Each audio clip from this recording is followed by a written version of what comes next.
Hello dear friends, कैसे हैं आप लोग। आई होप मस्त होंगे, ज़बरदस्त होंगे।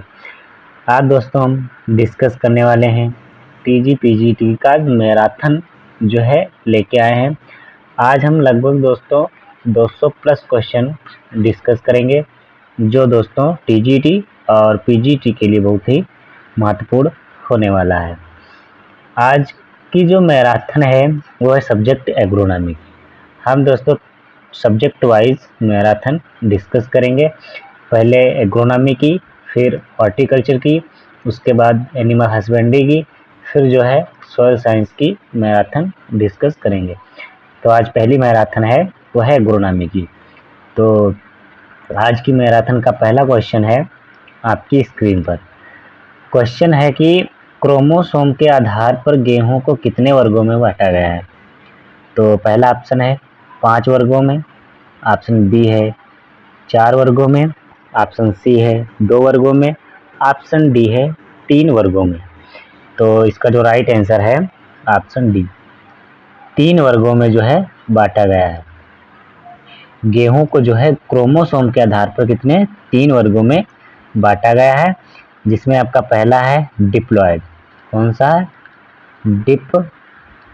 डिप्लॉयड। और दूसरा आपका है टेट्रापोलाइड, टेट्रापोलाइड। और आपका तीसरा जो है हेक्सापोलाइड। कौन सा है? हेक्सापोलाइड। कितने 3 वर्गों में बांटा गया। पहला है डिप्लॉयड, टेट्रापोलाइड, हेक्सापोलाइड। डिप्लॉयड में जो क्रोमोसोम होते हैं 2n बराबर 14 पाए जाते हैं, और टेट्रा में 2n बराबर 28 गुणसूत्र पाए जाते हैं, और हेक्सा में जो है 2n बराबर 42 गुणसूत्र पाए जाते हैं।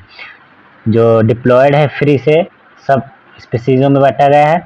टेट्रापोलाइड को भी जो है बांटा गया है, और हेक्सापोलाइड को भी जो है क्लासिफाई किया गया है। तो जो डिप्लॉयड है इसे 2 वर्गों में बांटा गया है, टेट्रापोलाइड को 3 वर्गों में बांटा गया है, और हेक्सापोलाइड को भी 3 वर्गों में बांटा गया है। अब देखते हैं अगला क्वेश्चन। तो इसका जो राइट आंसर है ऑप्शन डी।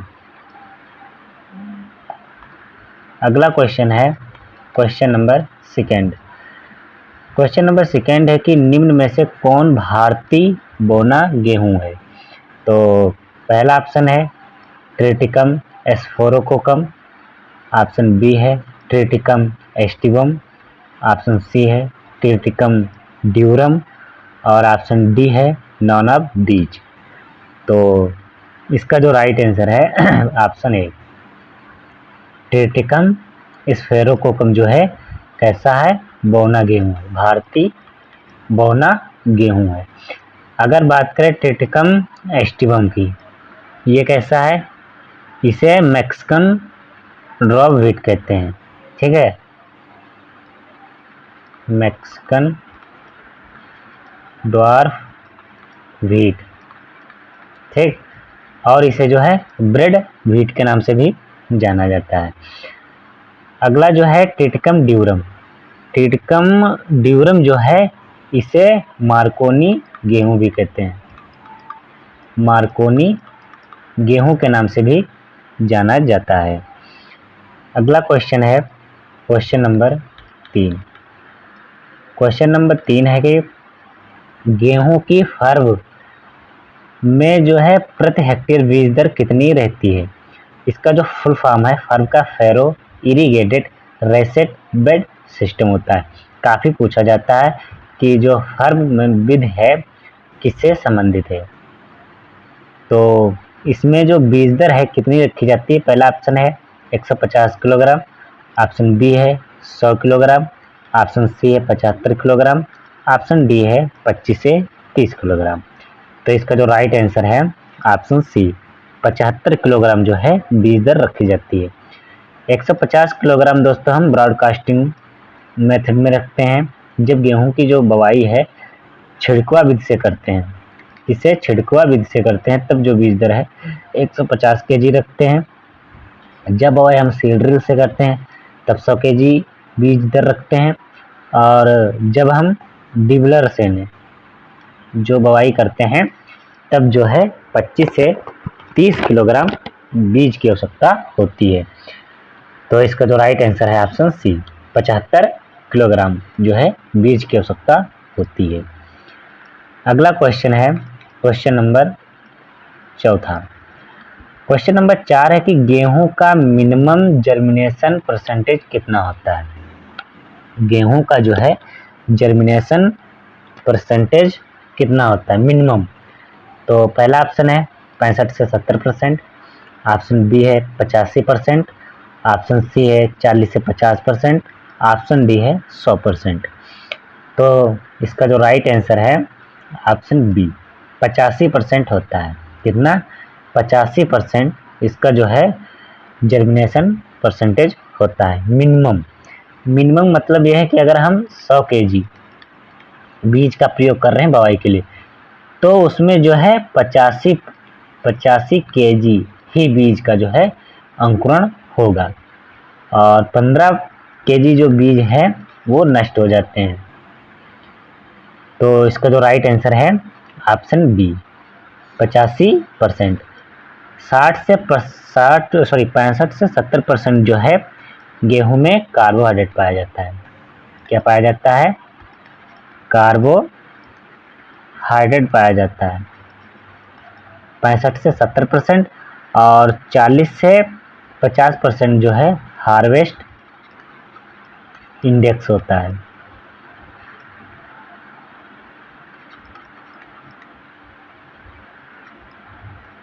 हार्वेस्ट इंडेक्स कितना होता है? 40 से 50%। अगला क्वेश्चन है क्वेश्चन नंबर 5। क्वेश्चन नंबर 5 है कि गेहूं किस प्रकार का प्लांट है। तो पहला ऑप्शन है सी प्लांट यानी कि C3 प्लांट, ऑप्शन बी है सेल्फ पॉलिनेशन है, ऑप्शन सी है हाइपोजियल जर्मिनेशन पाया जाता है, ऑप्शन डी है आला बीज। तो इसका जो राइट आंसर है ऑप्शन डी, यानी कि गेहूं C3 प्लांट है। इसमें जो पॉलिनेशन है कैसा पाया जाता है? सेल्फ पॉलिनेशन होता है। और इसमें जर्मिनेशन है किस प्रकार का होता है? हाइपोजियल प्रकार का जो है इसमें जर्मिनेशन देखने को मिलता है। अगला क्वेश्चन है क्वेश्चन नंबर 6। क्वेश्चन नंबर 6 कि कौन सा गेहूं टेल यानी कि टल व्हीट कहलाता है। टाल व्हीट यानी कि लंबा गेहूं कहलाता है। तो पहला ऑप्शन है ट्रिटिकम वर्गेयर, ऑप्शन बी है ट्रिटिकम एस्फोरोकोकम, ऑप्शन सी है ट्रिटिकम मोनोकोकम, ऑप्शन डी है नानब दीज। तो इसका जो राइट आंसर है ऑप्शन ए, ट्रिटिकम वर्गेयर जो है टाल व्हीट के नाम से जाना जाता है। अगर बात करें ट्रिटिकम एस्फोरोकोकम, ये कैसा है? ये भारतीय बोना गेहूँ है। कैसा है? भारतीय बोना गेहूँ है। अगर बात करें ट्रिटिकम मोनोकोकम, तो जो ट्रिटिकम मोनोकोकम है ये कैसा है? ये डिप्लॉयड व्हीट है। कैसा है? डिप्लॉयड व्हीट है।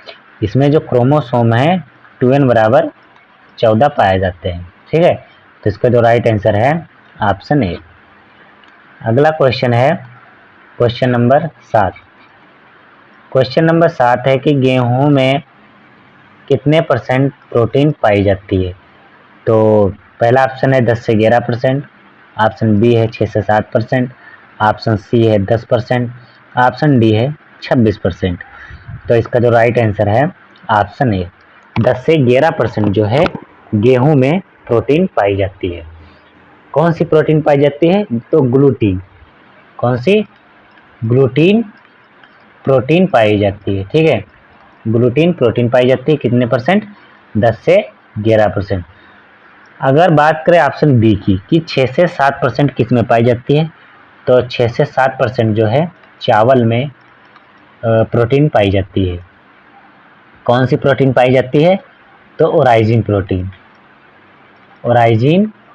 प्रोटीन पाई जाती है चावल में 6 से 7%, और मक्का में जो है 10% पाई जाती है। मक्का में कितनी पाई जाती है? 10%।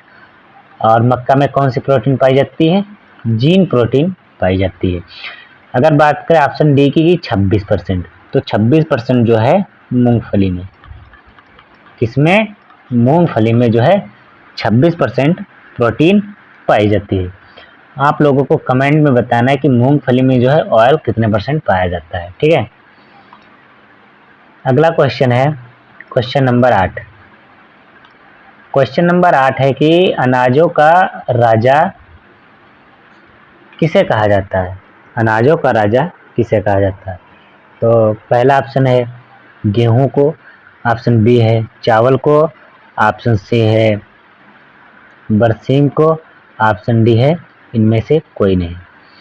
तो इसका जो राइट आंसर है ऑप्शन ए, गेहूं को जो है अनाजों का राजा कहा जाता है। आप लोगों को कमेंट में बताना है कि अनाजों की रानी किसे कहा जाता है। अगला क्वेश्चन है क्वेश्चन नंबर 9। क्वेश्चन नंबर 9 है कि गेहूं में जो है अंतरण कितना रखते हैं, स्पेसिंग कितना रखते हैं? तो पहला है 40 × 40 सेंटीमीटर, ऑप्शन बी है 15 × 10 सेंटीमीटर, ऑप्शन सी है 22.5 × 10 सेंटीमीटर, ऑप्शन डी है नाना बीज। तो इसका जो राइट आंसर है ऑप्शन सी, 22.5 × 10 सेंटीमीटर जो है गेहूं में अंतरण रखा जाता है।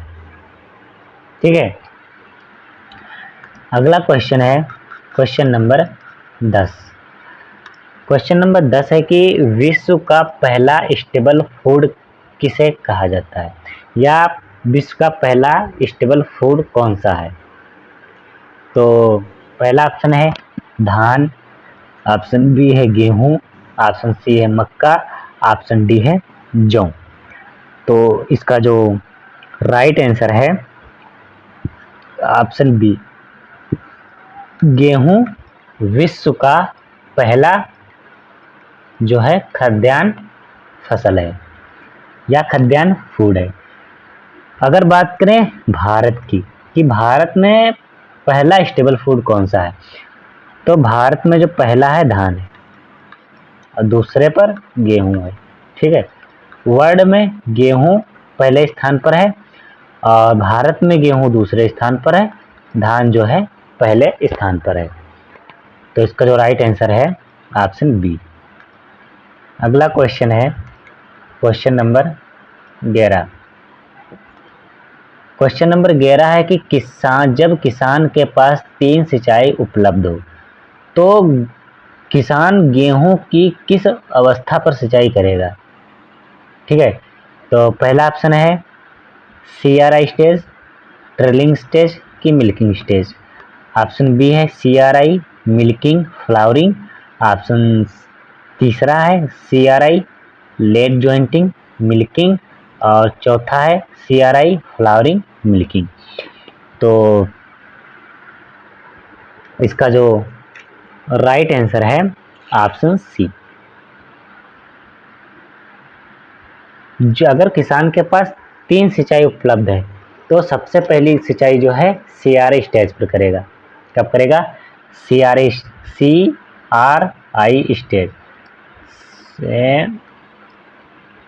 CRI स्टेज ये बुवाई के कितने दिन के बाद आती है? 20 से 25 दिनों के बाद। फिर जो दूसरी सिंचाई है वो करेगा लेट जॉइंटिंग पर, लेट जॉइंटिंग स्टेज पर जो है वो दूसरी सिंचाई करेगा। ये बुवाई के कितने दिन के बाद आती है? 60 से 65 दिन के बाद। और तीसरी सिंचाई जो है तीसरी सिंचाई जो है मिल्किंग स्टेज पर करेगा। कब? मिल्किंग स्टेज पर करेगा। ये जो स्टेज है कब आती है? 100 से 105 जो है दिनों के बाद आती है, बुवाई के 100 से 105 दिन के बाद। तब अगर किसान के पास एक सिंचाई उपलब्ध है तो वो CRI स्टेज पर सिंचाई करेगा। अगर किसान के पास 3 सिंचाई उपलब्ध है तो CRI स्टेज पर, लेट जॉइंटिंग पर और मिल्किंग स्टेज पर जो है सिंचाई करना चाहिए। अगला क्वेश्चन है क्वेश्चन नंबर 12। क्वेश्चन नंबर 12 है कि 1 kg गेहूं उगाने के लिए कितने पानी की आवश्यकता होगी। तो पहला ऑप्शन है 400 लीटर, ऑप्शन बी है 500 लीटर, ऑप्शन सी है 1000 लीटर, ऑप्शन डी है 600 लीटर पानी की आवश्यकता होगी। तो इसका जो राइट आंसर है ऑप्शन बी, कितने 500 लीटर जो है पानी की आवश्यकता होगी। 1 केजी गेहूं को उगाने के लिए जो है 500 लीटर पानी की आवश्यकता होगी। तो इसका जो राइट आंसर है ऑप्शन बी। अगला क्वेश्चन है क्वेश्चन नंबर 13। क्वेश्चन नंबर 13 की सोनालिका, गिरिजा, यूपी 262, WL 711 गेहूं की किस प्रकार की वैरायटी है? पहला ऑप्शन है सिंगल जीन, ऑप्शन बी है डबल जीन, ऑप्शन सी है ट्रिपल जीन, ऑप्शन डी है नॉन ऑफ दीज। तो इसका जो राइट आंसर है ऑप्शन ए। ये कैसी वैरायटी है? ये सिंगल जीन की वैरायटी है। अगर बात करें डबल जीन की वैरायटी कौन कौन सी है, तो डबल जीन में तुम्हारी अर्जुन है, कौन सी? अर्जुन और जनक है, यूपी 215, यूपी 215 और प्रताप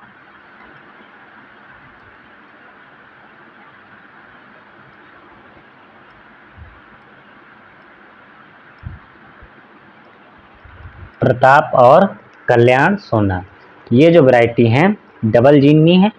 और ट्रिपल जीन में आपकी जो वैरायटी आती हैं जवाहर ज्योति हीरा मोती, कौन सी? जवाहर ज्योति और हीरा मोती, ये कैसी वैरायटी हैं? गेहूं की ट्रिपल जीन वैरायटी है। अगला क्वेश्चन है क्वेश्चन नंबर 14। क्वेश्चन नंबर 14 है कि मैक्सिकन ड्रॉप व्हीट में जो है दाना और भूसा का अनुपात कितना होता है? तो पहला ऑप्शन है 2:1, ऑप्शन बी है 1:1.5, ऑप्शन सी है 9:1, ऑप्शन डी है 2:2। तो इसका जो राइट आंसर है ऑप्शन बी। कितना होता है? 1:1.5, यानी कि इसमें दाना का जो अनुपात होता है 1% और भूसा का जो होता है 1.5%। अगला क्वेश्चन है, अगर बात करें 9:1, तो 9:1 जो है गेहूं में जो है मिश्रित फसल के लिए हम प्रयोग करते हैं। किसके लिए? मिश्रित फसल के लिए जो है 9:1 का प्रयोग करते हैं। मिश्रित फसल में हम गेहूं और सरसों का प्रयोग करते हैं, यानी कि मिश्रित फसल में हम 9:1 का प्रयोग करते हैं, यानी कि 9 पंक्ति जो है गेहूं की, फिर उसके बाद 1 पंक्ति हम सरसों की उगाते हैं, फिर 9 पंक्ति गेहूं की, 1 पंक्ति सरसों की। तो गेहूं में मिश्रित फसल का जो अनुपात है वो कितना होता है? 9:1। और मिश्रित फसल में हम किन फसलों का प्रयोग करते हैं? मुख्यतः गेहूं और सरसों का। अगला क्वेश्चन है क्वेश्चन नंबर 15। क्वेश्चन नंबर 15 है कि गेहूं का टेस्ट वेट कितना होता है? जो गेहूं है उसका टेस्ट वेट कितना होता है? तो पहला ऑप्शन है 2 ग्राम, ऑप्शन बी है 40 ग्राम, ऑप्शन बी है 25 ग्राम, ऑप्शन डी है 3 ग्राम। तो इसका जो राइट आंसर है ऑप्शन बी, 40 ग्राम होता है। गेहूं का टेस्ट वेट कितना होता है? 40 ग्राम होता है। अगर बात करें हम गेहूंसा का, यानी कि गेहूं के मामा का, तो गेहूं के मामा का जो टेस्ट वेट है कितना होता है? 2 ग्राम होता है। और चावल का जो है कॉमन चावल का वो 25 ग्राम होता है। और तिल का जो टेस्ट वेट है कितना होता है? 3 ग्राम। टेस्ट वेट जो है 1000 दानों का भार टेस्ट वेट कहलाता है, ठीक है। तो गेहूं का 40 और गेहूंसा का 2 ग्राम और कॉमन चावल का जो है 25 ग्राम और तिल का जो है 3 ग्राम होता है। काफ़ी पूछा भी जाता है। अगला क्वेश्चन है क्वेश्चन नंबर 16। क्वेश्चन नंबर 16 है कि जब किसान के पास एक सिंचाई उपलब्ध हो, क्या है, एक सिंचाई उपलब्ध हो तो वह गेहूं की किस अवस्था पर सिंचाई करेगा। तो पहला है CR स्टेज पर, ऑप्शन बी है मिल्किंग स्टेज पर, ऑप्शन सी है फ्लावरिंग स्टेज पर, ऑप्शन डी है नॉन ऑफ दीज।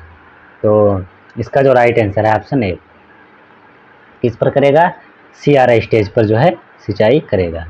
जो CR स्टेज है बुआई के 20 से 25 दिन के बाद जो है ये स्टेज देखने को मिलती है। तो इसका जो राइट आंसर है ऑप्शन ए। अगला क्वेश्चन है क्वेश्चन नंबर 17। क्वेश्चन नंबर 17 की गेहूं का ब्लैक रस्ट किसके द्वारा होता है। तो पहला ऑप्शन है पक्सिनिया ग्रैमिनिस ट्रिटिसाई, ऑप्शन बी है पक्सिनिया रिकंडिटा, ऑप्शन सी है पक्सिनिया एस्ट्रीफॉर्मिस, ऑप्शन डी है निवोसिया इंडिका। तो इसका जो राइट आंसर है ऑप्शन ए, पक्सिनिया ग्रैमिनिस ट्रिटिसाई के द्वारा जो है गेहूं में ब्लैक रस्ट जो है डिजीज होता है, यानी कि रोग होता है। ठीक है, अगर बात करें हम तो इसका जो राइट आंसर है ऑप्शन ए। ठीक है, सॉरी, इसका ऑप्शन है ऑप्शन ए। अगर बात करें पक्सिनिया रिकंडिटा, ये जो है गेहूं का लीफ रस्ट होता है। ठीक है, लीफ रस्ट का जो है पैथोजन होता है। अगर बात करें पक्सिनिया एस्ट्रीफॉर्मिस, ये जो है येलो रस्ट के, इसका येलो रस्ट। अगर बात करें निवोसिया इंडिका जो है करनाल बंट का जो है पैथोजन होता है। तो इसका जो राइट आंसर ऑप्शन है। अगला क्वेश्चन है क्वेश्चन नंबर 18। क्वेश्चन नंबर 18 की गेहूं में सौर ताप उपचार किसने विकसित किया। तो पहला ऑप्शन है JC लूथर ने, ऑप्शन बी है KC मेहता ने, ऑप्शन सी है VV डाकुचेव ने, ऑप्शन डी है इनमें से कोई नहीं। तो इसका जो राइट आंसर है ऑप्शन ए,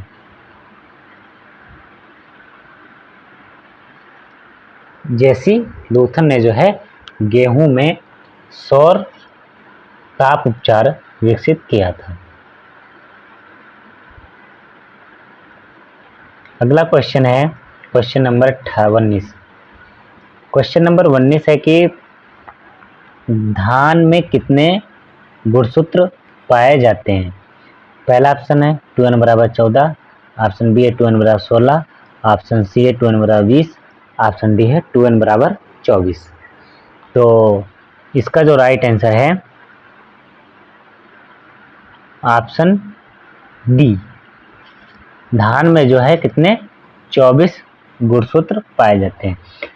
अगर बात करें 2n बराबर 14, ये 2n बराबर 14 किस में पाए जाते हैं। तो 2n बराबर 14 जो है बाजरा में, किसमें, बाजरा में पाए जाते हैं, और मटर में पाए जाते हैं, और जौ में पाए जाते हैं, और राई मसूर में, इसमें राई में जो है गुणसूत्र 14 पाए जाते हैं, और दोस्तों मसूर में भी जो है गुणसूत्र कितने पाए जाते हैं, 14 गुणसूत्र पाए जाते हैं। अगर बात करें कि 16 गुणसूत्र किस में पाए जाते हैं, तो 16 जो है बरसीम में, किसमें, बरसीम में पाए जाते हैं, प्याज में पाए जाते हैं, और आपका लहसुन में जो है 16 गुणसूत्र पाए जाते हैं। अगर बात करें 2n बराबर 20 जो है आपके मक्का में मक्का, ज्वार, शलजम। ज्वार में, मक्का में और शलजम में जो है 2n बराबर कितने पाए जाते हैं? 20 गुणसूत्र पाए जाते हैं। 24 आपके जो है धान में पाए जाते हैं और टमाटर में पाए जाते हैं। किसमें? टमाटर में, मिर्च में और खरबूजा में जो भी है 2n बराबर 24 पाए जाते हैं। अगला क्वेश्चन है क्वेश्चन नंबर 20। हम क्वेश्चन और डिस्क्रिप्शन साथ में लेके चलते हैं, ठीक है। तो अगला क्वेश्चन है कि धान की कुल कितनी प्रजातियां पाई जाती हैं और उसमें से जो है कितनी प्रजातियों की खेती की जाती है। तो पहला ऑप्शन है 22 प्रजातियां, 24 प्रजातियां, 28 की 30। तो इसका जो राइट आंसर है ऑप्शन बी। कितनी पाई जाती हैं? 24 प्रजातियां पाई जाती हैं। धान के कितनी? धान की टोटल जो है 24 प्रजातियां पाई जाती हैं, जिनमें से 2 की खेती होती है। कितनी? 2 की खेती होती है और 22 जो है कैसी हैं? जंगली प्रजातियां हैं। कैसी हैं? जंगली प्रजातियां हैं और 2 प्रजातियों की जो है खेती होती है, ठीक है। यानी कि 2 कल्टीवेट वैरायटी हैं और 22 जो है आपकी जंगली वैरायटी हैं। अगला क्वेश्चन है क्वेश्चन नंबर 21। क्वेश्चन नंबर 21 है कि भारत में कितने कृषि जलवायु क्षेत्र पाए जाते हैं? भारत में कितने कृषि जलवायु क्षेत्र पाए जाते हैं?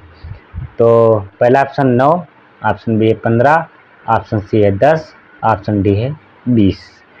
तो इसका जो राइट आंसर है ऑप्शन बी। भारत में जो है 15 कृषि जलवायु क्षेत्र पाए जाते हैं। अगर बात करें यूपी की, तो यूपी में जो है 9 पाए जाते हैं। कितने? उत्तर प्रदेश में जो है 9 कृषि जलवायु क्षेत्र पाए जाते हैं और भारत में 15 कृषि जलवायु क्षेत्र पाए जाते हैं। अगला क्वेश्चन है क्वेश्चन नंबर 22। क्वेश्चन नंबर 22 है कि खरपतवार विज्ञान का जो है जनक किसे कहा जाता है? तो पहला ऑप्शन है विलियम क्रिबी को, ऑप्शन बी है एंटोन डी वेरी को, ऑप्शन सी है ज़ेंथोट्रू को, ऑप्शन डी है वीवी डाकुचेव को। तो इसका जो राइट आंसर है ऑप्शन सी। ज़ेंथोट्रू को जो है वीड साइंस का फादर कहा जाता है। अगर बात करें विलियम क्रिबी, तो विलियम क्रिबी जो हैं कीट विज्ञान के जनक कहलाते हैं। किसके? इंटमोलॉजी के जो है जनक कहलाते हैं। अगर बात करें इंटोन डी वेरी, तो इंटोन डी वेरी जो हैं पादप रोग विज्ञान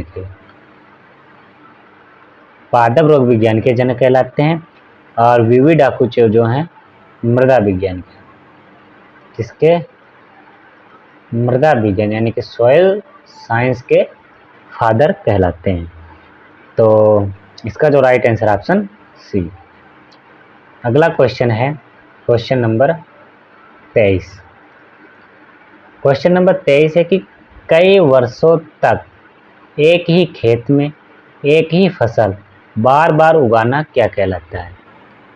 पहला ऑप्शन है मोनोक्रॉपिंग, ऑप्शन बी है प्योर क्रॉपिंग, ऑप्शन सी है मल्टीपल क्रॉपिंग, ऑप्शन डी है सोल क्रॉपिंग। तो इसका जो राइट आंसर है ऑप्शन ए, मोनोक्रॉपिंग कहलाता है। क्या कहलाता है? मोनोक्रॉपिंग कहलाता है। अगला क्वेश्चन है क्वेश्चन नंबर 24। क्वेश्चन नंबर 24 है कि कपास में किस प्रकार का जो है अंकुरण पाया जाता है? पहला है एपीजियल, ऑप्शन बी है हाइपोजियल, ऑप्शन सी है दोनों, ऑप्शन डी है इनमें से कोई नहीं। तो इसका जो राइट आंसर है ऑप्शन ए। गेहूं में जो है एपीजियल जर्मिनेशन पाया जाता है, यानी कि एपीजियल प्रकार का अंकुरण पाया जाता है।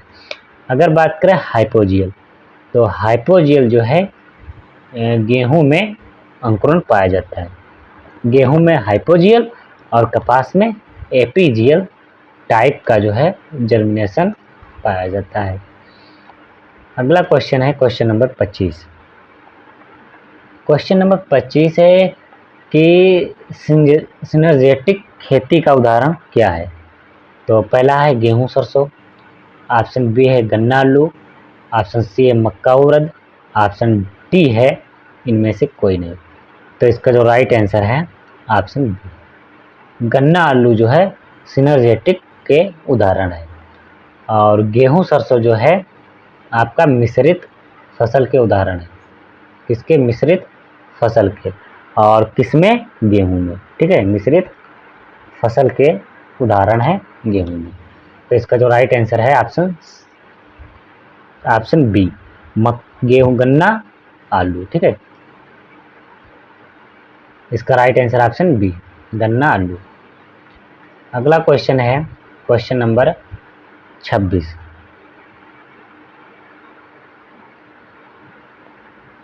क्वेश्चन है कि देसी कपास का जिनिंग परसेंटेज कितना होता है, यानी कि देसी कपास में जो जिनिंग परसेंटेज है कितना पाया जाता है। पहला ऑप्शन है 36 से 42%, ऑप्शन बी है 28 से 32%, ऑप्शन सी है 15 से 26%, ऑप्शन डी है 14 से 18%। तो इसका जो राइट आंसर है ऑप्शन ए, 36 से 42% जो है जिनिंग परसेंटेज पाया जाता है देसी कपास में। अगर बात करें अमेरिकन कपास में, तो अमेरिकन कपास में जो है 28 से 32%। अमेरिकन कपास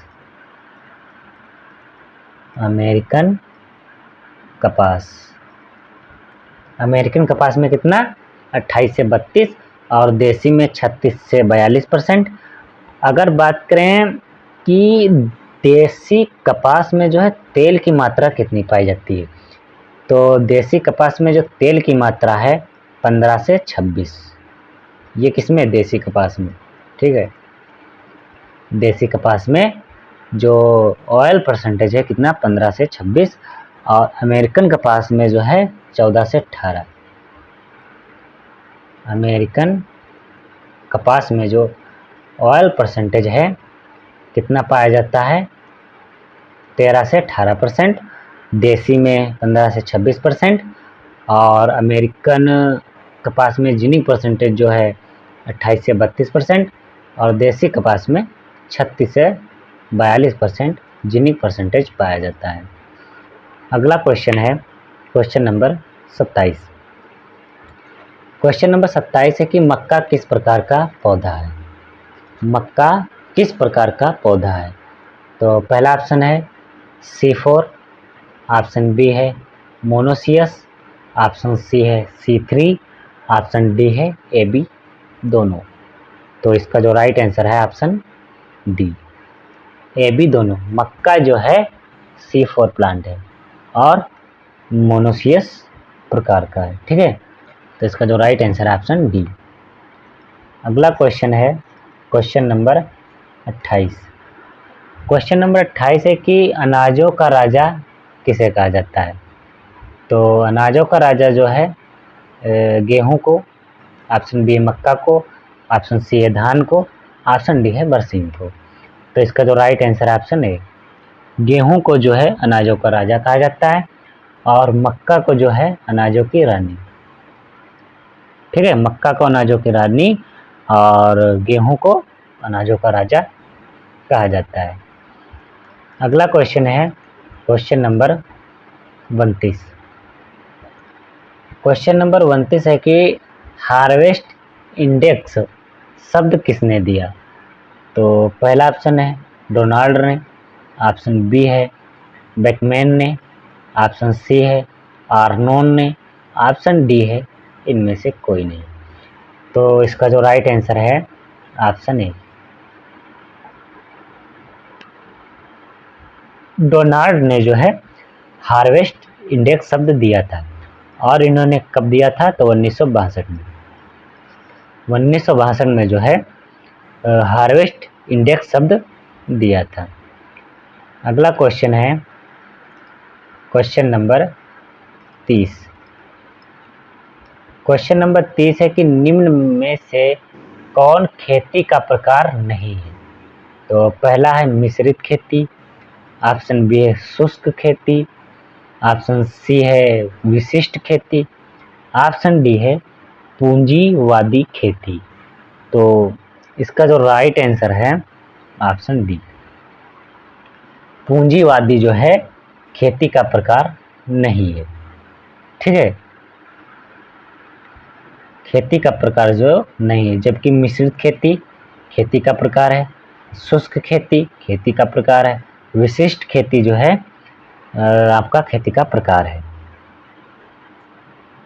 ठीक है, यानी कि टाइप ऑफ फार्मिंग, ठीक है। पूंजीवादी जो है ये आपका है सिस्टम फार्मिंग, ठीक है, यानी कि प्रणाली खेती। प्रणाली खेती में आपका जो है पूंजीवादी खेती आती है। और फार्मिंग में यानी कि टाइप फार्मिंग में आपका जो है मिश्रित खेती, शुष्क खेती और विशिष्ट खेती आती है। अगला क्वेश्चन है क्वेश्चन नंबर 31 कि मक्के में सफेद कली रोग किस तत्व की कमी के कारण होता है। तो पहला ऑप्शन है जेडेन की कमी से, ऑप्शन बी है फास्फोरस की कमी से, ऑप्शन सी है बोरान की कमी से, ऑप्शन डी है नाइट्रोजन की कमी से। तो इसका जो राइट आंसर है ऑप्शन है जिंक की कमी के कारण जो है मक्के में सफ़ेद कली रोग देखने को मिलता है। अगला क्वेश्चन है क्वेश्चन नंबर 32। क्वेश्चन नंबर 32 है कि कैमल क्रॉप के नाम से कौन सी फसल जानी जाती है। काफ़ी मोस्ट इम्पोर्टेंट है और काफ़ी पूछा भी गया है कि कैमल क्रॉप के नाम से कौन सी फसल जानी जाती है। पहला ऑप्शन है बाजरा, ऑप्शन बी है ज्वार, ऑप्शन सी है मक्का, ऑप्शन डी है कपास। तो इसका जो राइट आंसर है ऑप्शन बी ज्वार। ज्वार की जो फसल है इसे कैमल क्रॉप के नाम से भी जाना जाता है। अगर बात करें ज्वार के बारे में तो ज्वार कैसा प्लांट है, C4 प्लांट है। ज्वार में जो है परागण कैसा होता है, पर परागण कैसा पर परागण होता है। और ज्वार कैसा प्लांट है, स्वाड्य प्लांट है। कैसा स्वाड्य प्लांट है यानी कि SDP प्लांट है। अगला क्वेश्चन है क्वेश्चन नंबर 33। क्वेश्चन नंबर 33 है कि भारत में किस प्रकार की जौ की खेती की जाती है। तो पहला ऑप्शन है 2 रो की, ऑप्शन बी है 6 रो की, ऑप्शन सी है बोथ, ऑप्शन डी है इनमें से कोई नहीं। तो इसका जो राइट आंसर है ऑप्शन बी। भारत में जो है 6 रो जौ की खेती की जाती है। किसकी? 6 रो जौ की खेती की जाती है। अगर बात करें कि 6 रो जौ का जो बॉटिकल नेम है वो क्या है, इसका जो बॉटिकल नेम है वो क्या है, हॉर्डियम वुल्गेर वैरायटी हेक्सा सिस्टकोन। इसका जो बॉटिकल नेम है वो है हॉर्डियम वुल्गेर और इसकी जो वैरायटी है वो कौन सी है, हेक्सा सिस्टकोन, ठीक है, हेक्सा सिस्टकोन। अगर बात करें टूरो का जो बॉटिकल नेम है वो हॉर्डियम वुल्गेर वैरायटी इसकी जो है वो है डिस्टिकोन, ठीक है। सेकेंड रो की जो वैरायटी है वो कौन सी है, डिस्टकोन,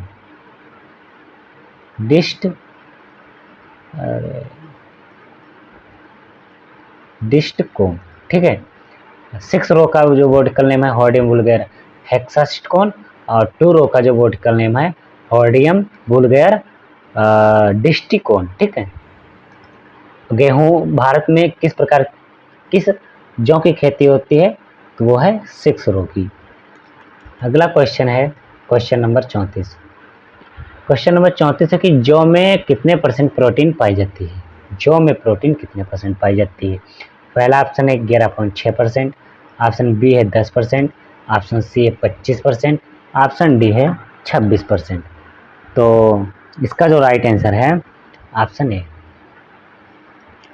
जौ में जो प्रोटीन है 11.6% पाई जाती है और 10% जो प्रोटीन है मक्का में पाई जाती है। किसमें? मक्का में। मक्का में 10% और मूंग में 25% और मूंगफली में जो है 26% प्रोटीन पाई जाती है। तो इसका जो राइट आंसर है ऑप्शन ए। जौ में जो है 11.6% प्रोटीन पाई जाती है। अगला क्वेश्चन है कि सोयाबीन में कौन सा तत्व पाया जाता है। सोयाबीन में जो है कौन सा विषैला तत्व पाया जाता है। तो पहला ऑप्शन है गोसिपोल, ऑप्शन बी है गोइट्रोजन, ऑप्शन सी है सोलेनिन, ऑप्शन डी है सेपोनिन।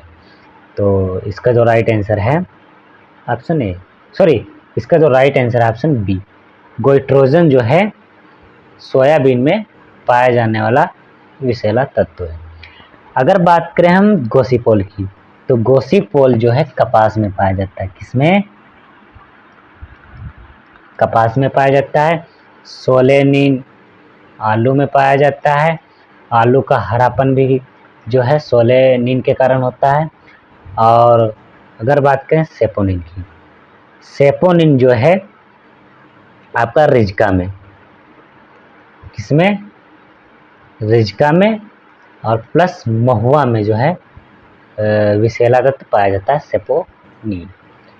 तो इसका जो राइट आंसर है ऑप्शन बी। सोयाबीन में जो है गोइट्रोजन तत्व पाया जाता है, कपास में गोसिपोल पाया जाता है, आलू में सोलेनिन पाया जाता है और आलू का जो हरापन है किसके कारण होता है? सोलेनिन तत्व के कारण होता है। और सेपोनिन जो है रिजका और महुआ में पाया जाता है। अगला क्वेश्चन नंबर 36। क्वेश्चन नंबर 36 है कि जूट के एक बेल का जो है वजन कितना होता है, यानी कि एक गांठ का वजन कितना होता है। तो पहला ऑप्शन है 170 kg, ऑप्शन बी है 160 kg, ऑप्शन सी है 180 kg, ऑप्शन डी है 190 kg। तो इसका जो राइट आंसर है ऑप्शन सी 180। कितना?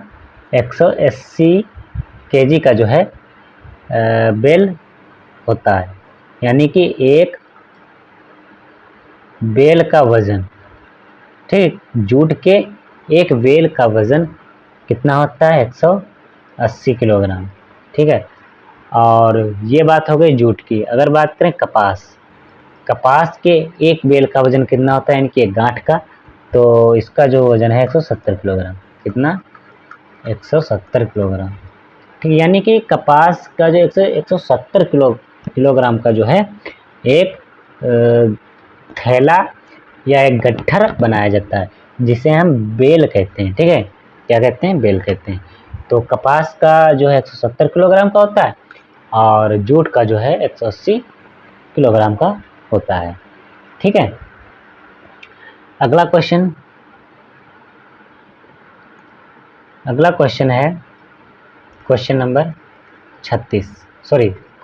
37 कि आलू में सीड प्लांट तकनीक किसने विकसित की, किसने डेवलप किया।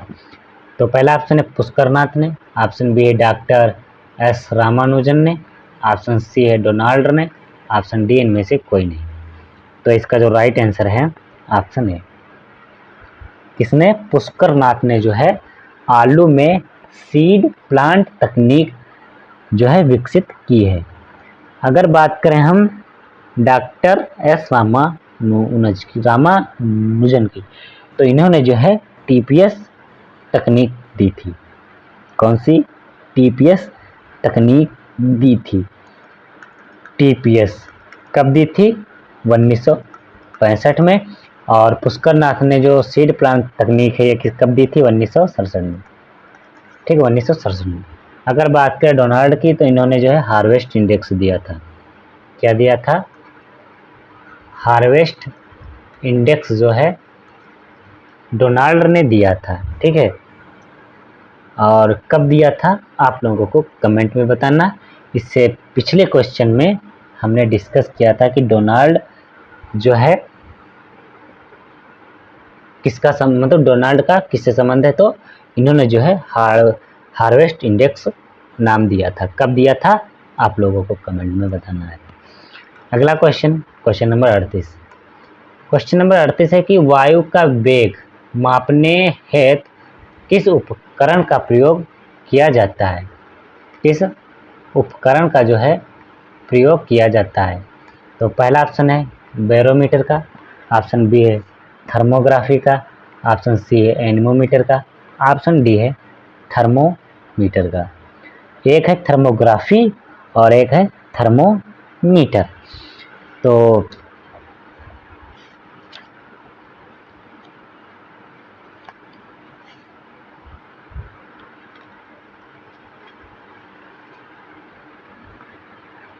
हेलो, क्या आप लोगों को आवाज़ आ रही? तो इसका जो राइट आंसर है ऑप्शन सी, एनीमोमीटर के द्वारा जो है वायु का वेग नापा जाता है। अगर बात करें बैरोमीटर का, तो बैरोमीटर के द्वारा जो है वायु दाब, किसके वायु दाब मापा जाता है, और वायु का वेग जो है एनीमोमीटर के द्वारा ज्ञात किया जाता है या नापा जाता है। अगर बात करें थर्मामीटर का, थर्मामीटर का जो प्रयोग है तापमान को मापने के लिए थर्मामीटर का प्रयोग किया जाता है, और बैरोमीटर का वायु दाब के लिए, और एनीमोमीटर का जो है वायु का वेग मापने के लिए। काफ़ी दोस्तों पूछा जाता है कि वायु का वेग किस यंत्र के द्वारा ज्ञात किया जाता है या मापा जाता है, तो एनीमोमीटर के द्वारा, ठीक है। अगला क्वेश्चन है क्वेश्चन नंबर 39। क्वेश्चन नंबर 39 है कि मूंगफली को किस नाम से जाना जाता है, यानी मूंगफली का जो है और कितने उपनाम हैं, ठीक है, कितने नामों से जाना जाता है। तो पहला है मंकी नेट, ऑप्शन बी है मनीला नेट, ऑप्शन सी है अर्थ नेट, ऑप्शन डी है उपरोक्त में सभी। तो इसका जो राइट आंसर है ऑप्शन डी, मूंगफली को जो है मंकी नेट के नाम से भी जाना जाता है, मनीला नेट के नाम से भी जाना जाता है, और अर्थ नेट के भी नाम से जाना जाता है। तो इसका जो राइट आंसर है ऑप्शन डी, उपरोक्त में सभी। अगला क्वेश्चन है क्वेश्चन नंबर 40। क्वेश्चन नंबर 40 है कि धान का कटोरा किस राज्य को कहा जाता है। पहला ऑप्शन है मध्य प्रदेश को, ऑप्शन बी है छत्तीसगढ़ को, ऑप्शन सी है उत्तर प्रदेश को, ऑप्शन डी है पंजाब को। तो इसका जो राइट आंसर है ऑप्शन बी, छत्तीसगढ़ को जो है धान का कटोरा कहा जाता है, या छत्तीसगढ़ को धान के कटोरे के नाम से जाना जाता है। अगर बात करें मध्य प्रदेश, तो मध्य प्रदेश को जो है सोया राज्य के नाम से जाना जाता है। किस नाम से? सोया राज्य, क्योंकि यहाँ जो सोयाबीन है सबसे अधिक मात्रा में उगाया जाता है, इसलिए इसे सोया राज्य के नाम से जाना जाता है। अगर बात करें अपना यूपी यानी कि उत्तर प्रदेश, तो उत्तर प्रदेश में जो है चीनी का कटोरा, क्या है? चीनी का कटोरा भारत के किस राज्य को कहा जाता है? तो उत्तर प्रदेश को। और सोया राज्य किस राज्य को कहा जाता है? मध्य प्रदेश को। और धान का कटोरा किस राज्य को कहा जाता है? छत्तीसगढ़ को। तो इसका जो राइट आंसर है ऑप्शन बी, ठीक है, ऑप्शन बी। अगला question, question number 41। Question number 41 है कि जया वैरायटी है किसकी? पहला ऑप्शन है धान की, ऑप्शन बी है गेहूं की, ऑप्शन सी है ज्वार की, ऑप्शन डी है जौ की। तो इसका जो राइट आंसर है ऑप्शन ए, धान की वैरायटी है जया, ठीक है, किसकी है? धान की वैरायटी है जया। अगला क्वेश्चन है क्वेश्चन नंबर 42। क्वेश्चन नंबर 42 है कि निम्न में से बासमती चावल की पहली संकर वैरायटी कौन सी है। यानी कि बासमती चावल की पहली संकर वैरायटी कौन सी है। तो पहला ऑप्शन है TN1, ऑप्शन बी है PRS10, ऑप्शन सी है पद्मा, ऑप्शन डी है PHB71। तो इसका जो राइट आंसर है ऑप्शन बी PRS10। PRS10 जो वैरायटी है बासमती चावल की पहली हाइब्रिड वैरायटी है। कैसी है? हाइब्रिड वैरायटी है। ठीक है। अगर बात करें हम TN1 की, तो ये TN1 जो है कैसी बोनी वैरायटी है। ठीक, कैसी है? बोनी वैरायटी है, वर्ल्ड की पहली बोनी वैरायटी है। अगर बात करें पद्मा की, पद्मा जो वैरायटी है ये जया के क्रॉस का विपरीत क्रॉस है। ठीक है। पद्मा जो वैरायटी तैयार की गई है जया के विपरीत क्रॉस से, विपरीत क्रॉस से जो है पद्मा वैरायटी तैयार की गई। अगर बात करें PHB71, काफ़ी पूछी भी जाती है क्योंकि ये सबसे अलग वैरायटी है। PHB जो 71 वैरायटी है ये निजी संस्था द्वारा जारी की गई है। ठीक है। ये जो वैरायटी है धान की, इसे जो है निजी संस्था द्वारा जो है इसे जारी किया गया है। ठीक है। PHB71 को जो है निजी संस्था द्वारा जारी किया गया है। अगला क्वेश्चन है क्वेश्चन नंबर 43। क्वेश्चन नंबर 43 है कि धान की श्री विधि कहाँ विकसित की गई थी। धान की श्री विधि कहाँ विकसित की गई। तो पहला ऑप्शन है मेडागास्कर में, ऑप्शन बी है फिलीपींस में, ऑप्शन सी है भारत में, ऑप्शन डी है इनमें से कोई नहीं। तो इसका जो राइट आंसर है ऑप्शन ए, मेडागास्कर में जो है धान की श्री विधि तैयार की गई है। कब इसे बनाया गया था? 1983 में। 1983 में जो है श्री विधि तैयार की गई थी। दोस्तों काफ़ी पूछा जाता है कि श्री विधि का जो है फुल फॉर्म क्या है। तो इसका जो फुल फॉर्म है वो सिस्टम ऑफ राइस इंटेंसिफिकेशन। क्या है?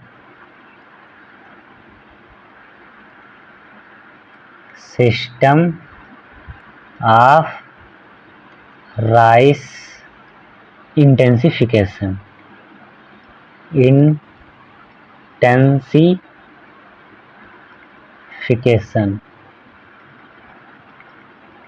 ठीक है। श्री का जो फुल फॉर्म है वो क्या होता है? सिस्टम ऑफ राइस इंटेंसिफिकेशन जो है इसका फुल फॉर्म होता है। इसे कहाँ विकसित किया गया? मेडागास्कर में। कब किया गया? 1983 में। ठीक है। अगला क्वेश्चन है क्वेश्चन नंबर 44। क्वेश्चन नंबर 44 है कि अर्धसाली गन्ने की बुवाई कब की जाती है। काफ़ी मोस्ट इंपॉर्टेंट है। पहला ऑप्शन है जुलाई अगस्त में, ऑप्शन बी है जनवरी फरवरी में, ऑप्शन सी है सितंबर अक्टूबर में, ऑप्शन डी है मार्च और अप्रैल में। तो इसका जो राइट आंसर है ऑप्शन ए, जुलाई अगस्त में जो है गन्ने की अर्धसाली बुवाई की जाती है। गन्ने की अर्धसाली बुवाई कब की जाती है? जुलाई अगस्त में। अगर बात करें हम कि गन्ने की एक साली, किसकी? गन्ने की एक साली बुवाई, यानी कि एक साली गन्ने की बुवाई कब की जाती है? तो इसकी जो बुवाई है जनवरी फरवरी में। ठीक है। तब जनवरी फरवरी में की जाती है। अगर बात करें शरद गन्ने की बुवाई, शरद गन्ने की बुवाई कब की जाती है? तो जो है इसकी बुवाई जो है सितंबर अक्टूबर में की जाती है। कब की जाती है? सितंबर अक्टूबर में जो है की जाती है। अगला question, question number 45। Question number 45 है कि मक्का का अधिक सेवन करने से कौन सा रोग हो जाता है। मक्का का अधिक सेवन करने से कौन सा रोग हो जाता है। तो पहला ऑप्शन है बेरी बेरी, ऑप्शन बी है पेलाग्रा, ऑप्शन सी है रतौंधी, ऑप्शन डी जो है इनमें से कोई नहीं। तो इसका जो राइट आंसर है ऑप्शन बी, पेलाग्रा जो है डिजीज हो जाता है। अगर हम अधिक मक्का का सेवन कर रहे हैं जो है पेलाग्रा डिजीज हो जाता है। अगला क्वेश्चन है क्वेश्चन नंबर 46।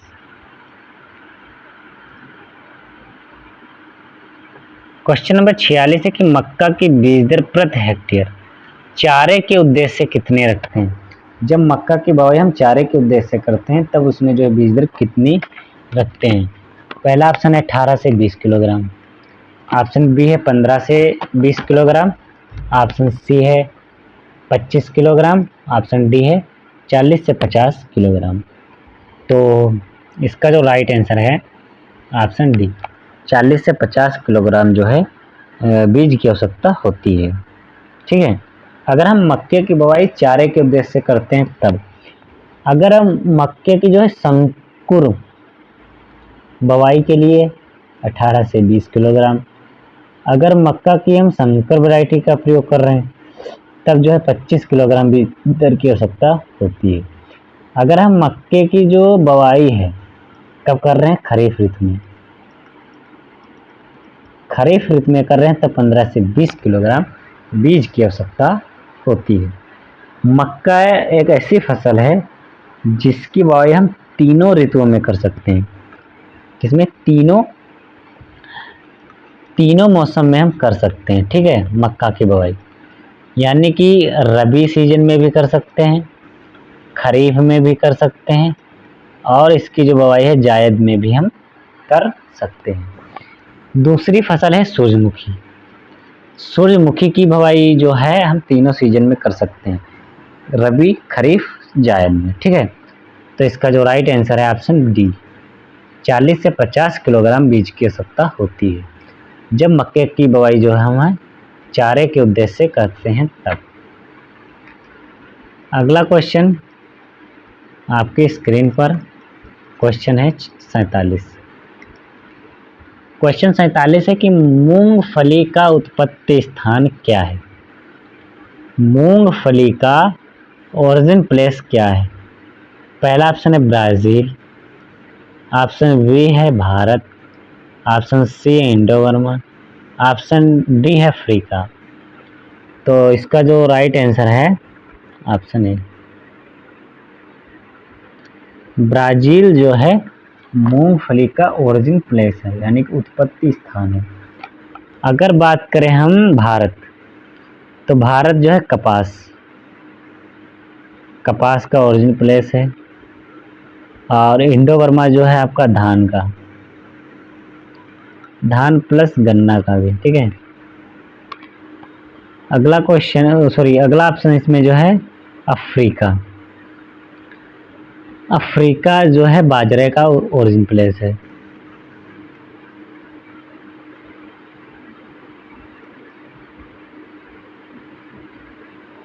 ठीक, किसका है, बाजरे का ओरिजिन प्लेस है।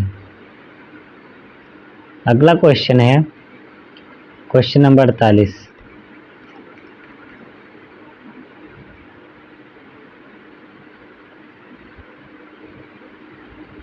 अगला क्वेश्चन है क्वेश्चन नंबर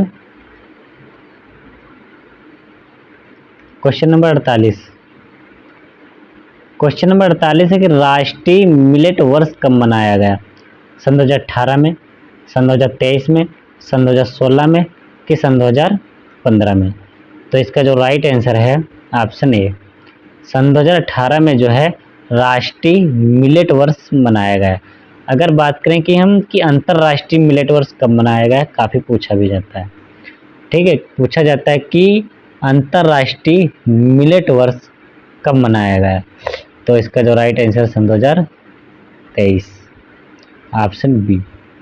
अगर राष्ट्रीय तो सन 2018 और अंतर्राष्ट्रीय सन 2023। तो इसमें पूछा गया है राष्ट्रीय, तो इसका जो राइट आंसर है ऑप्शन ए, सन 2018 में मनाया गया था। अगला क्वेश्चन है क्वेश्चन नंबर 49। क्वेश्चन नंबर 49 है कि कपास की पहली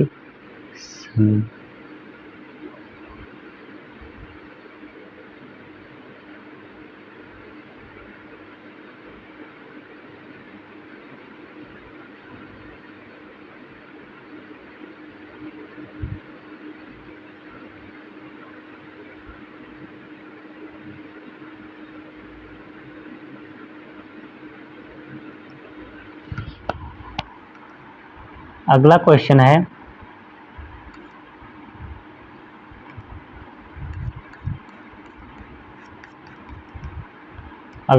क्वेश्चन नंबर 49। थोड़ा नेटवर्क इशू था, इसीलिए जो है बीच में वॉइस मिस हो गई थी। अगला क्वेश्चन है क्वेश्चन नंबर 49 की कपास की पहली संकर वैरायटी कौन सी है? तो पहला ऑप्शन H4, ऑप्शन बी है PRS10, ऑप्शन सी है जया, ऑप्शन डी है पद्मा। तो इसका जो राइट आंसर है ऑप्शन ए, H4। H4 कपास की पहली हाइब्रिड वैरायटी है। कैसी है? पहली हाइब्रिड वैरायटी है। अगर बात करें PRS10 जो है बासमती चावल की, किसकी? बासमती चावल की पहली संकर किस्म है, ठीक है, पहली संकर वैरायटी है PRS10। और H4 कपास की पहली वैरायटी है। और जया जो है इसकी वैरायटी है, जया आपके धान की वैरायटी है, और पद्मा भी आपकी धान की वैरायटी है। तो कपास की पहली संकर वैरायटी कौन सी है? H4। अगला क्वेश्चन है क्वेश्चन नंबर 50। क्वेश्चन नंबर 50 है कि धान में जिंक की कमी से होने वाला रोग कौन सा? यानी कि धान में जिंक की कमी से कौन सा रोग लगता है? पहला ऑप्शन है गुरुई, ऑप्शन बी है कंडुआ, ऑप्शन सी है अंगमारी, ऑप्शन डी है खैरा डिजीज। तो इसका जो आंसर है आप लोगों को कमेंट में बताना है, ठीक है। क्वेश्चन नंबर 50 का जो है राइट आंसर आप लोगों को कमेंट में बताना है कि खैरा रोग जो है किसके तत्व की कमी के कारण होता है, यानी कि खैरा ही रोग जो है जिंक की कमी के कारण होता है। इसकी खोज जो है किसने की थी? वायल नेने ने की थी। और कहाँ की थी? पंतनगर में, ठीक है। इसकी खोज किसने की थी? वायल नेने ने जो है इसकी खोज की थी। कहाँ की थी? पंतनगर में इसकी खोज की थी, ठीक है। धान में जो है खैरा रोग की। तो दोस्तों ये था आज का मैराथन या एक प्रकार का प्रैक्टिस सेट, जो आपके एग्ज़ाम के लिए काफ़ी मोस्ट इम्पोर्टेंट है। अगला जो मैराथन है या प्रैक्टिस सेट वो होने वाला है हॉर्टिकल्चर का। किसका? हॉर्टिकल्चर का। उसके बाद एनिमल हस्बेंड्री का। दोस्तों PGT का जो एग्ज़ाम है आपका 15-16 को है। इससे पहले हम हॉर्टिकल्चर की मैराथन, एनिमल हस्बेंड्री की मैराथन, सॉयल साइंस की मैराथन कंप्लीट करा देंगे। प्रत्येक मैराथन में आपको जो है 250 प्लस क्वेश्चन देखने को मिलेंगे, ठीक है, जो आपके परीक्षा के लिए काफ़ी महत्वपूर्ण होगी। तो आज के लिए बस इतना ही, और मिलते हैं अगले नेक्स्ट वीडियो में। तब तक जय हिंद।